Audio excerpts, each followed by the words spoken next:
Yeah, we just wrapped up a update with Mr. Fontes, and we specifically asked him about that GOP legal threat over those early votes. And we asked him specifically, will those votes get counted? And is he confident that he was within the law by setting up those early vote centers? Here's what he had to say.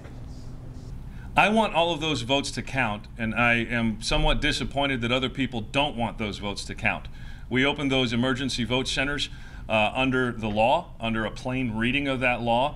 And you know, we'll let other people make the determinations otherwise. But I'm going to do everything that I can to make sure that those votes count and that they are counted. Would you consider that suppression, what they're trying to do? I'll leave those particular adjectives to you. I'm confident that people will see and recognize that it is my job to make sure people get a chance to vote and that those votes count. And I think that's where I'm going to leave that one. Okay, so I guess just to kind of get a direct answer here, do you believe you acted within the law? To answer what the GOP is. Do I believe I acted within the law? Of course I do. Read the statute. It's in plain English. Okay. In the back, Justice.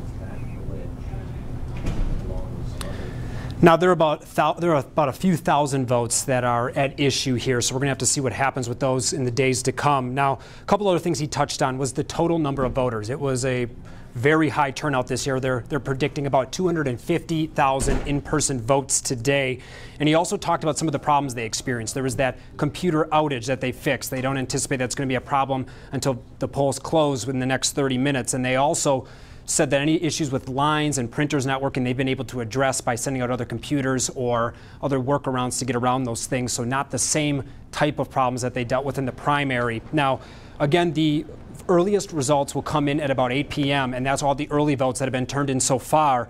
And they're predicting about 690,000 the results for about 690,000 votes will be shown at 8 p.m.